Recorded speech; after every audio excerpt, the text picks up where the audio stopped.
We are talking about the menopause, and today we're looking at what employers are doing to look after their staff. Yes, so Nina is at a clothing factory in Derbyshire for us. Very good morning to you.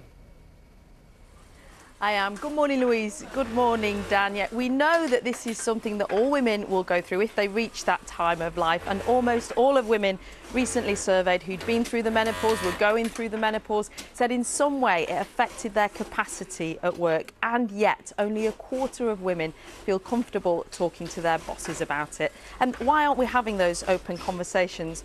Well, they are here. At this clothing manufacturer, 85% of the staff are women over 40. And in fact, once they get started talking about the menopause, you can't shut them up. This is Lisa, who's coming out of the other side. Talk to me about what those symptoms were like and how it affected you in the workplace. I work at Derbyshire Academy, a school just down the road from here. I think the main thing I've noticed whilst going through the menopause is my memory loss. Yeah. I have to make sure that I've got a notebook with me constantly while I'm walking around school making notes, because I've become very forgetful. Mood swings I've noticed, but with working with children you have to remain upbeat and positive. Yeah. So I just treat it as like a sense of humour. We have a laugh and a joke at work about it. I think you've got to have that sense of humour about it. There's no point beating yourself up and getting down about it. And so we make joke of it, and I've got very good colleagues, so we openly talk about it and they're very supportive. And for you, Carol, it was more than that, wasn't it? It was being able to talk to your manager and be really frank and say, do you know, I just need a moment. Yeah, and the fact that you can actually say to somebody, if you're open about it, I've just got to take a minute. You try to think of a word and the word won't come to your mind, and because you can't get the word, you start to get anxious, and then your concentration goes. So it becomes a spiral downwards, and if you don't just take a breath and then just think about things that you're doing, it all comes back and you become much more confident. But you do need the support, and you need good friends, as Lisa said. So that camaraderie, but also having a really frank conversation with a manager and saying, this is why I'm struggling, this is why I'm tired, I wasn't able to sleep last night.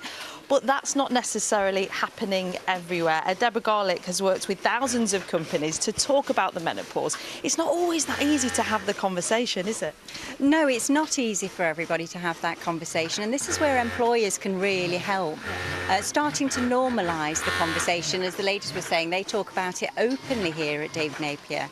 But just starting the conversation, putting the right awareness and support and education in place makes a world of difference. And you're talking to the likes of Pepsi, Morrison's, HSBC you visited later. Does that imply then that these big companies are taking it more seriously, that they're recognising the importance of it? Yes, it does. There's a lot of organisations who've started the conversation, who appreciate how important it is. So where we are in Nottingham today, 15 minutes down the road is NHS Sherwood Forest Hospitals, who launched their awareness guide last October, have continually been talking about it with their colleagues. And of course, Notts Police were the first police force in the UK to launch a policy, and that was over 2 years ago. So starting to look at what organisations that are actually doing this and demonstrating the difference it makes is something all organisations can learn from. OK, and Heather, we'll come to you, because it's not just about making the women feel comfortable. These are women who are often at the top of their game, who have so much to give to the industry that they're in. A lot of companies can't afford to lose that commodity.